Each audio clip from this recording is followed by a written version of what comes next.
तो जैसे कि एक्सरसाइज 2.2 का क्वेश्चन आपने पूछा, तो मैंने एक्सरसाइज 2.2 के 2 क्वेश्चन यहाँ पे रखे हैं।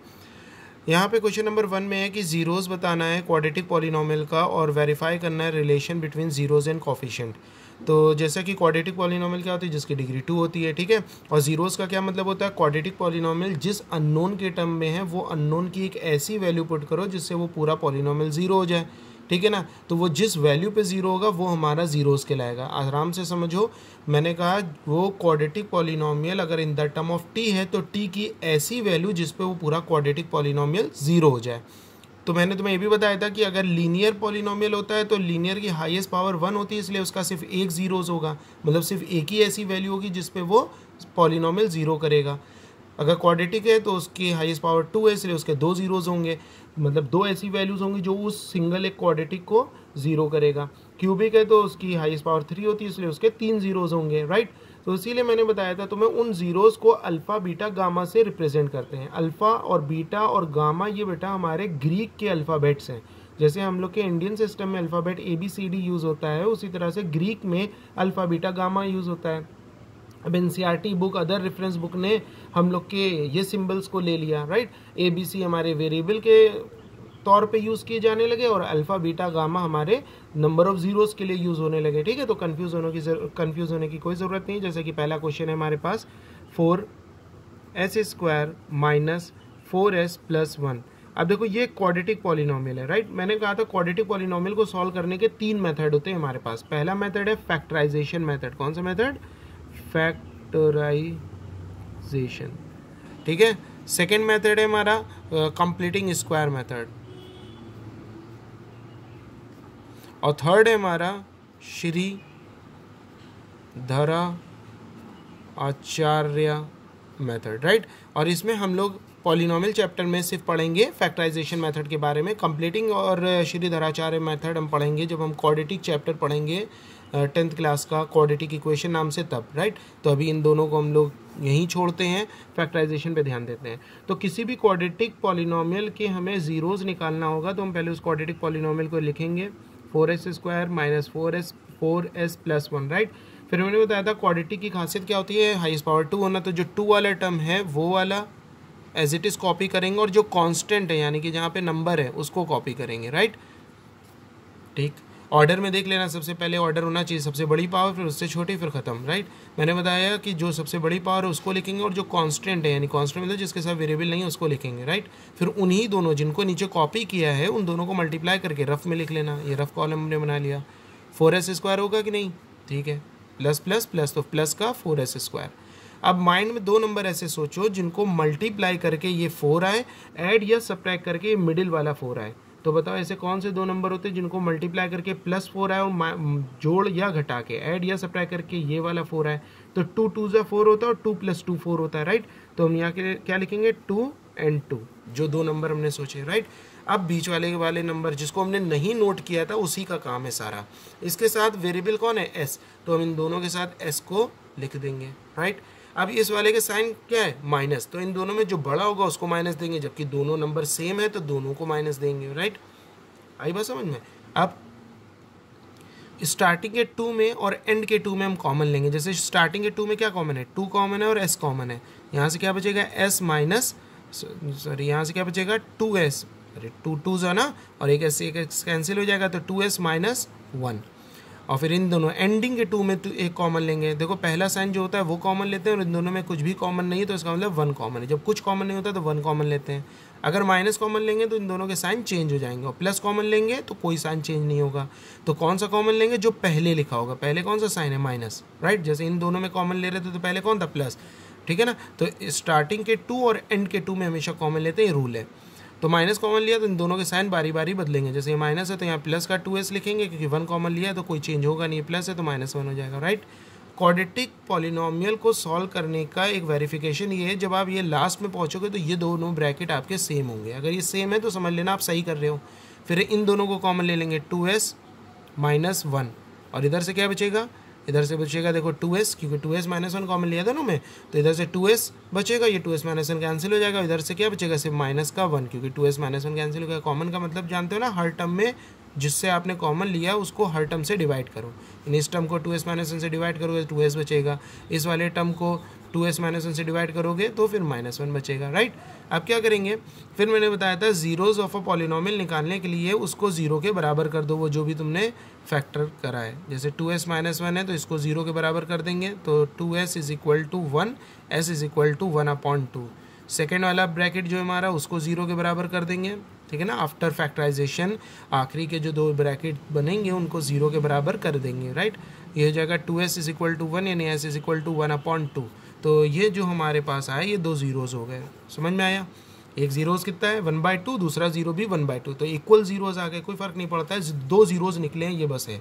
मैंने बताया था क्वाड्रेटिक है इसलिए 2 जीरोज़ तो निकलेंगे, जाहिर सी बात थी, राइट। अब यहाँ पे हमने देखा दोनों जीरोज़ क्या है, सेम है। तो इसका मतलब मैंने बताया था जो जीरोज़ होते हैं उन्हीं का नाम अल्फ़ा बीटा गामा से देते हैं। अगर एक जीरो होगा तो सिर्फ अल्फ़ा दे देंगे, 2 जीरोज़ होंगे तो अल्फ़ा और दूसरे का नाम बीटा दे देंगे, 3 जीरोज़ होंगे तो अल्फ़ा बीटा गामा। तो बेटा एक जीरोज़ कब निकलता है, जब वो लीनियर पॉलिनोमियल होता है। 2 जीरोज़ कब निकलता है, जब वो क्वाड्रेटिक पॉलिनोमियल होता है। 3 जीरोज़ कब निकलता है, जब वो क्यूबिक पॉलिनोमियल होता है। तो यानी कि ये पहला जीरो का नाम होगा अल्फ़ा और दूसरे वाले जीरो का नाम होगा बीटा, सही है।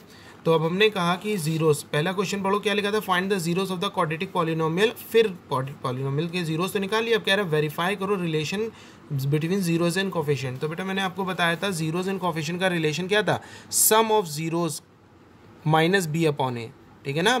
जो मेरी लास्ट लिंक मैंने भेजा था उसको आप सर्च करो और यूट्यूब पे जो वीडियो मैंने अपलोड की है उसमें देखना, तो सम ऑफ जीरोज़ का फॉर्मूला था माइनस बी अपॉन ए, राइट। अब हमें जीरोज़ मालूम हो गया, अल्फ़ा का क्या मतलब है जीरोज़, फर्स्ट जीरोज़, और बीटा का मतलब सेकंड जीरोज़, राइट। और बी अपॉन ए क्या है, वो क्वाड्रेटिक पॉलिनोमियल में एस स्क्वायर का कोफिशिएंट ए कहलाता है, एस का कोफिशिएंट बी कहलाता है, जो बचता है वो सी होता है। एस स्क्वायर से मतलब समझ लो ना आप, चाहे एस स्क्वायर हो चाहे एक्स स्क्वायर हो, राइट। जैसे हम यहाँ बात करें 2x square plus 5x plus 3, तो कहोगे सर यहाँ पे तो आप एक्स स्क्वायर का कोफिशिएंट कहते थे ए। बेटा स्क्वायर का याद रखना, square what ever the unknown is, unknown कुछ भी हो, पावर 2 का कोफिशिएंट ए कहलाएगा, 1 पावर का कोफिशिएंट बी कहलाएगा, जो कांस्टेंट है वो सी कहलाएगा। तो हम इसको कंपेयर अगर करें A S square plus B S plus C से, तो ए की वैल्यू हो जाएगी 4, बी की वैल्यू हो जाएगी विथ साइन -4 और सी की वैल्यू कितनी हो जाएगी 1, ठीक है। तो यहाँ पे हमने क्या कहा, अल्फ़ा प्लस बीटा, तो अल्फ़ा की वैल्यू कितनी है 1/2 प्लस बीटा की वैल्यू कितनी है वो भी 1/2, right, is equal to minus b की वैल्यू कितनी है, क्वाड्रेटिक पॉलिनोमियल से देखेंगे हम लोग है ना, बी की वैल्यू कितनी है -4 माइनस इन ब्रैकेट -4 अपॉन ए की वैल्यू कितनी है क्वाड्रेटिक पॉलिनोमियल से 4, तो यहाँ पे 4 लिख दिया, राइट। तो ये इसको हम सॉल्व करेंगे, एलसीएम लेंगे 2, ठीक है ना, 2 1 1 plus 2 1 1 is equal to minus minus cut जाना है ना, माइनस माइनस प्लस हो जाएगा 4/4, राइट। दिस इम्प्लाइज का साइन लगाया 1 + 1 2/2, राइट, इज इक्वल टू 4/4। ये भी कट गया 1 बचा, ये भी कट गया 1 बचा, तो क्या है 1 = 1। तो ये तो वेरीफाई हो गया ना, सम ऑफ जीरोज था ना ये फॉर्मूला। अब एक और था क्या zeros polynomial, product of zeros. तो यहाँ प्रोडक्ट ऑफ जीरोज लिखते हैं, प्रोडक्ट ऑफ जीरोज होता है alpha into beta is equal to C/A। तो अल्फ़ा की वैल्यू कितनी थी 1/2, बीटा की वैल्यू 1/2, ठीक है ना, इक्वल टू सी की वैल्यू कितनी थी, सी की वैल्यू अगर देखो तो कितनी है 1, ठीक है ना, अपॉन ए की वैल्यू 4, तो 1/4, राइट। 1/2 into 1/2 1/4 equal to 1/4। देखो ये भी वेरीफाई हो गया, तो इसका मतलब जीरोज ऑफ अ कोफिशिएंट भी वेरीफाई हो गया, राइट। अब हम लोग आगे बढ़ते हैं, तो इसका सेकंड वाला जो पॉइंट है उसमें क्या लिखा है, t² - 15 वाला क्वाड्रेटिक सॉल्व करो। तो मैंने तुम्हें बताया था कि क्वाड्रेटिक के 3 टाइप होते हैं। पहला टाइप होता है x² - 2x + 5, यानी कि 3 टर्म मौजूद होंगे तो फैक्टराइजेशन मेथड से हम सॉल्व करते हैं। लेकिन अगर 2 टर्म मौजूद हुए, जैसे x² - 36 या x² - 5x, ठीक है ना, ये 2 टाइप की अगर क्वाड्रेटिक हुई तो इनमें हम लोग इसको फैक्टराइज नहीं करते हैं, जैसे ये वाले को हम करते हैं सॉल्व। तो इसमें कैसे करते हैं, x² - 36 इसका स्क्वायर रूट होता है, ये सोचो 36 6 का स्क्वायर रूट होता है, तो 6² 36 होता है ना, 6 का स्क्वायर करने में 36 आता है। फिर क्या करेंगे, a² - b² का फॉर्मूला लगा देंगे, हमेशा यही करते हैं इसमें, ठीक है। एक बार x + 6, एक बार x - 6। फिर वही बात है, जीरो निकालने के लिए दोनों बॉक्सेस को 0 के बराबर करेंगे और सेकेंड वाले बॉक्स को 0 के बराबर करेंगे तो x की वैल्यू 6 आ जाएगी, क्लियर। अब जैसे ये वाला सॉल्व करते हैं, अब यहाँ पे क्या लिखा है देखो, x² और -5x, जब एक्स स्क्वायर के साथ कांस्टेंट टर्म हो तो वो जो एक्स स्क्वायर वाला टर्म है उसको होल स्क्वायर का फॉर्मूला बनाओ, और जो कांस्टेंट टर्म है उसको होल स्क्वायर का फॉर्मूला बनाओ, ए प्लस बी माइनस बी लगा दो। जब एक्स स्क्वायर के साथ एक्स का टर्म हो कांस्टेंट ना हो तो आप क्या करो, उन दोनों में कॉमन ले लो एक्स, राइट। यहाँ एक्स माइनस 5 बच जाएगा, ठीक है ना। अब इस पहले वाले एक्स को 0 के बराबर करो तो एक्स की वैल्यू 0 आ जाएगी, दूसरे वाले ब्रैकेट एक्स माइनस 5 को 0 के बराबर करो तो एक्स की वैल्यू 5 आ जाएगी, क्योंकि ये पहला ब्रैकेट है, ये दूसरा ब्रैकेट है, सही ना। ये ज़्यादा सिंपल था। अब सपोज करो जैसे कुछ बच्चे सोच रहे हो कि सर अगर मान लो एक्स स्क्वायर माइनस 36 की जगह 35 होता तब क्या करते, ये तो किसी का स्क्वायर रूट ही नहीं होता है, तो इसके लिए हम लोग एक्स स्क्वायर तो लिखते होल स्क्वायर, 35 रूट 35 का स्क्वायर लिख सकते हैं, क्योंकि आपको मालूम होगा रूट का स्क्वायर रूट को कैंसिल करके 35 आंसर ला देता है ना।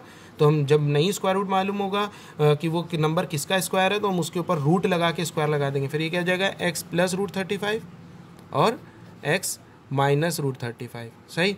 फिर इन दोनों को 0 के बराबर करेंगे बारी बारी, x plus 35 equal to 0, x is equal to minus root 35, और दूसरे वाले से निकालेंगे तो एक्स की वैल्यू रूट 35 प्लस की आएगी। समझ में आया।